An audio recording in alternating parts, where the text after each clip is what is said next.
My name is John Moller. I served in the Royal Australian Navy, having joined at the age of 17 and a half and commenced my full-time service at 18 years of age. I went to HMAS Albatross, which is the air station, and then from there I was posted to the HMAS Sydney. We then went to, Sydney was then sent to Korea. We went up there in August, September, I think it was, 1951, and came back around about February, March of 1952, during which time the aircraft flew lots of sorties and did a lot of damage, and a few interesting stories from my point of view as a young sailor in those days.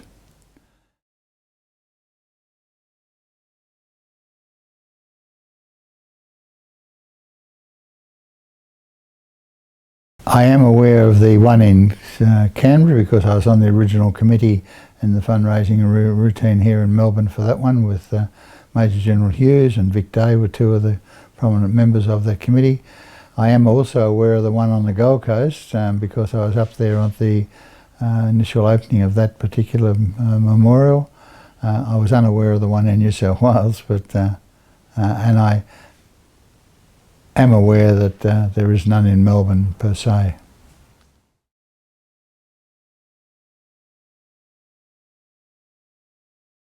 I think it's a good idea because the Korean War is such an important factor.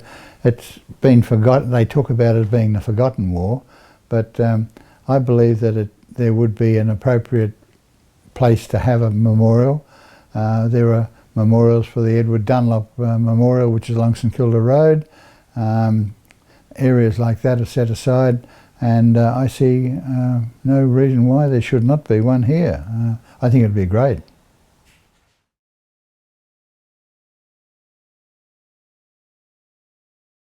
Well, as I said, I spent my first Christmas away from home in 1951. We were in Kure Harbour in Japan at the time.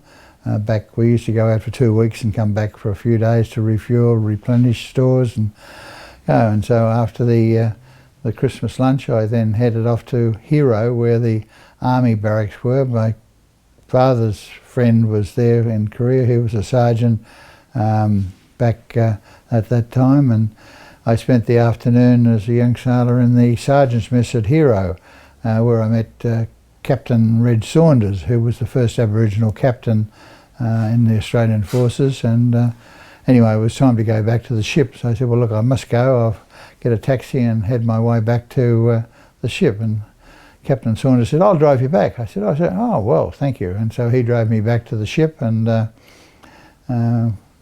thought, well, that's great. Here I'm being driven back by an army captain, and here's a young sailor getting back to the ship. That was one story. The other one, it got very cold up there, of course, as you appreciate, and one morning we were in our hammocks, and a pipe came over the ship and said, volunteers required to sweep the snow off the flight deck. And with that, the Queenslanders and the Western Australians jumped out of their hammocks and high on the flight deck and had great fun getting rid of the snow on the flight deck because the planes couldn't take off until they did. The second morning, volunteers required for the flight deck, and with that a percentage of them went up, but not the whole lot. Third morning, duty watch, flight deck. So the moral is that the novelty soon wears off. And the other one, I think, was the time we were in Sasebo, coming back. At that time we were in Sasebo Harbour, and the typhoon warning came out.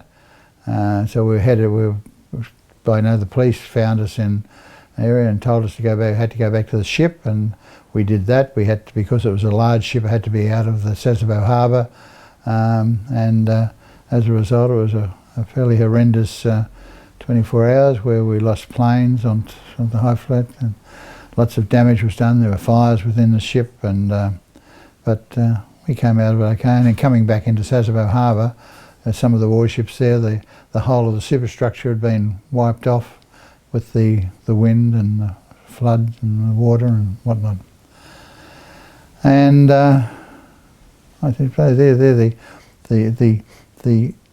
interesting ones, if you like, apart from the fact that while you're out there on patrol, we had 6 ships around us. We had the Missouri and other ships from other countries looking after us, because the aircraft carrier had to be protected, because it had the planes, and it went in and did the sorties over Korea and did those things, and so we had the planes, and so the warships were flanked either side of us, so that if there was an attack to the convoy, we were protected by these other ships from other countries, New Zealand, America, and so forth.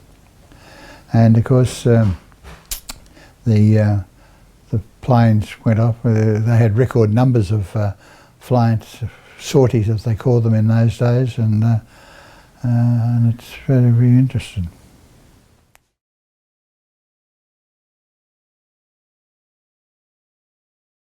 Yes, I did. I went back on a tour, not the visits that are currently organised by the Korean government, or South Korean government. It was a paid tour. We went to Lieutenant General Hughes, Major General Hughes. He was part of the group, and we went to Japan, we went to China, we went to various places in Korea, and but it was all a paid thing. Well, my wife came with me, and we think that was for the 40th anniversary of the Battle of Kapyong. So, because Jim Hughes was a member, he was actually fought in Kapyong, and so that was in thing. At the time, I was the current mayor of the city of Sandringham at that day, and of course, I know Jim usually took precedence over the area, and I was on one place in Japan. I actually, because I was the former mayor, I got a thing. I said, "Jim, I've outranked you today." We laughed about it, but then when we were invited to a morning tea at the Admiral of the Kure Fleet, and I said to Jim, I said, "Here we are having morning tea with the Admiral of the Kure Fleet, and 40 years ago I was a young sailor coming through those dockyard gates." I said, "Things change, don't they?" But yeah.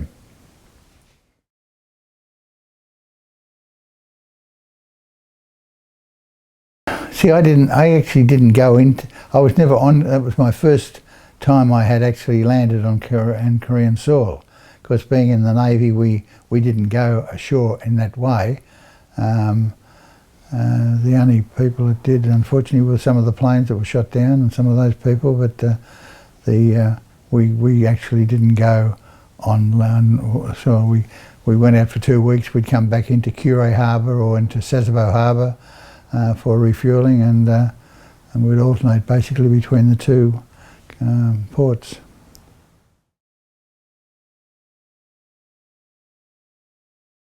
I believe they are. They go to the dawn services and things like that with me, and my daughter has been to some of the celebrations with the Korean government have put on, South Korean government. Korean or South Korean? Anyway, South Korean government, and she's very thing, and the children, the grandchildren, are very impressed with it, and they get great support.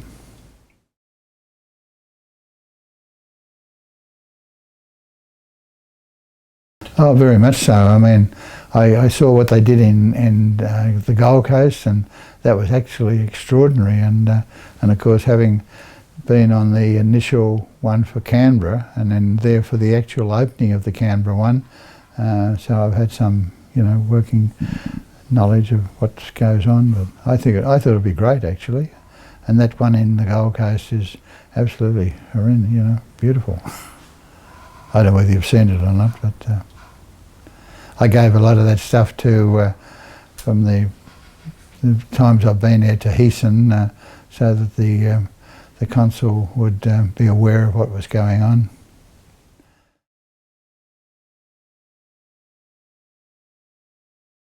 No, I just find that the South Korean government are absolutely tremendous in what they've done over the years, and you know, the more recent time by, you know, taking people to tours and things like that. I know when we went to Korea back, you know, on the 40th anniversary, what was that, 26 years ago, coming up from Busan, we came up by bus. Now there's a train goes 400 miles an hour. So that's something that we hadn't seen. So there would be some massive changes from my point of view from that time on, and it would be good. I noticed that the Department of Veterans Affairs are sponsoring 8 people to go up there, and I think later this year, but no partners, no nothing. It's just a 4 or 5 day trip, and that would be interesting.